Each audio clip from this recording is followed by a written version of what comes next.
안녕하세요. 애월 대표 변준환 선생님입니다.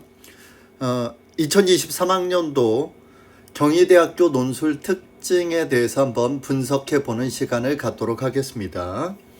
자, 이번 시간은 경희대 일반적인 요강에 대해서 살펴보고요. 그리고 고득점을 할 수 있는지를 알려드리도록 하겠습니다. 자, 경희대학교 수능 최저학력 기준이 설정되어 있는데요. 주로 인문체육 계열 이렇게 지원하시는 분들이 많을 것 같아요. 인문계열 같은 경우에는 국영수 그리고 탐구 한 과목 기준으로 2개 영역 등급합이 5 이내고요. 한국사도 5등급 이내여야 된다는 거 잊지 마시고요. 자, 체육계열은 국어, 영어 중에 한 개 영역 이상이 3등급 이내면 됩니다. 자, 인문계열에서 한의학 계열을 쓰실 경우에는 3개 영역 등급합이 4 이내여야 되고요. 한국사는 역시 5등급 이내면 될 것 같습니다. 영역별 반영 비율은 논술고사가 70% 반영되고요. 학생부 교과 및 비교과가 약 30%가 반영돼서 총 1000점 만점인데요. 선생님, 저는 내신이 안 좋은데요 라고 하는데요. 대부분 인문체육 계열에서는 학생부 3, 4등급에서 대부분 합격자가 나오고 있으니까요. 내가 내신이 4등급 이하다, 5등급이다 그러면 조금 더 논술을 고득점 하시면 되겠다 이렇게 생각하시면 될 것 같습니다. 계열별 문제 유형 및 해당 모집 단위가 나와 있는데요.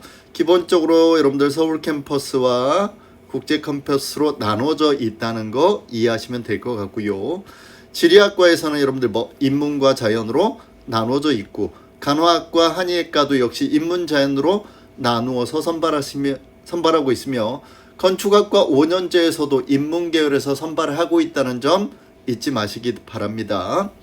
생활과학대학은 식품영양학과는 자연계열로 시험을 보고요. 나머지는 인문체육계열 논술 시험을 보니까 이 점도 잊지 마세요. 아동가족학, 주거환경학, 의상학은 인문체육계열 논술을 본다는 점 잊지 마세요. 시험 일정은 10월 19일 토요일부터 20일 사이에 시험을 보는데요. 자세한 학과별 버터의 시험 일정은 조금 이따 살펴보도록 하고요. 계열별 출제 유형을 보시면 공통적으로 시험 시간은 2시간 120분이고요. 인문체육 계열은 언어 논술로 800에서 900자 1번 문항과 901에서 1000자짜리 2번 문항으로 구성되어 있고요. 사회계열은 문제가 3문제 나오는데 1번, 2번은 언어 논술이고요. 3번은 수리 추론이 나올 수 있는 형태의 문제이긴 한데 2023 모의논술 기준에서는 수리가 출제되지 않고 자료 해석만 나왔다는 점, 따라서 두 가지가 동시에 어떻게 나올지는 예상하기 어려워요. 자, 따라서 두 가지를 동시에 준비하셔야 됩니다. 필기구는 반드시 대학이 제공한 펜만 사용하셔야 되고 수정 테이프나 수정액을 사용할 수 없으니까 기억을 하셔야 됩니다.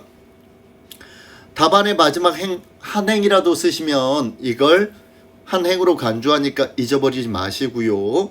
주어진 필기 도구로 작성하지 않았을 경우에는 공란으로 강조하며 연필로 작성한 경우에도 무효 처리하니까요. 여러분들 반드시 기억을 하세요. 답안과 관련된 내용을 조금이라도 쓰면 기본 점수 무조건 60점이 부여되고요. 백지나 답안과 관련 없는 내용이나 특별한 표시행위가 있을 때는 무조건 0점 처리한다는 점도 잊지 마시기 바랍니다. 자, 2023학년도 논술 경쟁률, 얼마 전에 다 나왔죠. 총 경쟁률은 63.94대 1인데요. 서울 캠퍼스는 약 100대 1에 가까운 92.48대 1이고요. 국제 캠퍼스는 이거보다 훨씬 낮은 33.08대 1을 기록했어요. 자, 인문체육의 경우에 사실상 2022학년도 기준으로 보면 서울 캠퍼스 너무 높지 않을까요 했는데 최저 등급도 다른 대학보다 2하 5로서 상당히 낮아져 있기 때문에 이 나타난 현상인데, 이걸 실제 경쟁률로 따져보면 높은 학과가 작년에 국어국문학과 약 53% 수준이었어요. 결국은 이 경쟁률을 반으로 뚝 자르면 되겠다. 2분의 1 정도로 생각하시면 되겠다. 따라서 실제 경쟁률은 가장 높아도 45대 1 정도고요. 작년에 일본어학과의 실제 경쟁률은 11대 1이었어요. 그러니까 11% 수준이었으니까 결국은 뭐죠?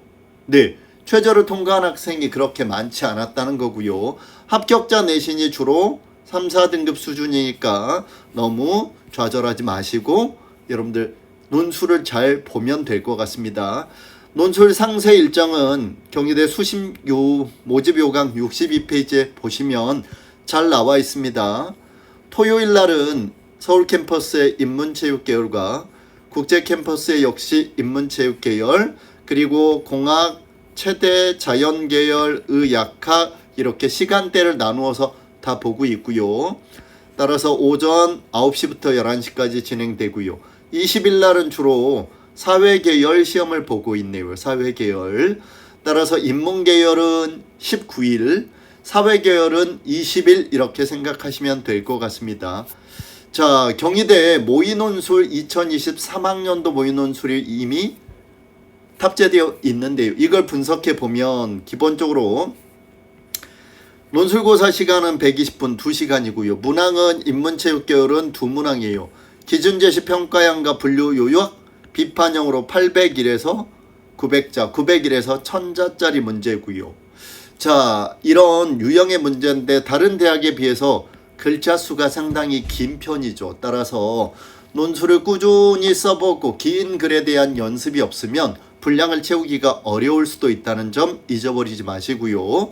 특히 인문계열 문항 2번은 분류한 입장 중에 하나의 입장만 선택해서 선택하지 않은 입장을 비판하는 매우 독특한 유형이니까 반드시 써보셔야 될 것 같습니다. 사회계열 논술 같은 경우에는 문항이 3문항 나오는데요. 1번은 전형적인 분류 요약형 문제예요. 배점은 25점이고요. 자, 이런 분류 요약형 문제는 사실은 1초 컷이라고 하죠. 분류가 틀리게 되면 그 자리에서 끝나기 때문에 매우 조심하셔야 돼요. 두 번째는 주장과 기준제시 평가형 문제로서 601에서 700자의 40점 문항으로 가장 배점이 높고요. 마지막은 수리와 자료 해석이 나오는데 2023학년도 모의논술 문제에선 수리가 나오지 않고 자료 해석에 소문항이 3문항으로 이렇게 출제됐어요. 자, 자료 1과 2의 결과를 해석하고 출산장려금 정책이 어떤 효과가 있는지를 평가한 문제와 그리고 출산장려금 정책 시행 이전에 A지역과 B지역 이런 차이에 왜 존재하는지 원인을 분석해 보시오 이런 문제, 그리고 분석 결과를 통해서 제시문의 견해를 평가해 보라는, 즉 결국은 작은 소문항의 자료 해석이 결합된 문제의 3문항이 출제됐다는 점. 따라서 이런 문제는 사실은 글자 수 제한이 없기 때문에 빠르게 쓰지 않게 되면 시간 안에 분량을 채울 수도 없어요. 그러니 이런 점 조심하시면 될 것 같습니다. 경희대는 논술 유형이 고정된 형태로 출제되는 특성들이 있어요. 사회계열 모의 3번 문항을 제외하고요. 자, 이 문항을 제외하면 나머지 문항들은 거의 유형이 고정되어 있기 때문에 여러 번 반복해서 써보면서 분량과 시간에 맞추는 훈련을 하시는 게 매우 중요하다는 거 잊지 마시기 바랍니다. 사회계열 2023 모의논술은 수리논술이 출제되지 않고 자료 해석의 3개의 소문항을 출제됐기 때문에 이 점 유의하시면 좋을 것 같아요. 자, 오늘은 경희대학교의 입시요강 특성과 그 다음에 논술 유형에 무엇이 중요한지에 대해서만 일단 말씀드리고요. 다음 시간에는 경희대 인문체육 모의논술 그리고 사회계열 모의논술을 각각 분석해 보면서 어떻게 써야 될지를 한번 살펴보도록 하겠습니다. 그럼 다음 시간에 뵙겠습니다.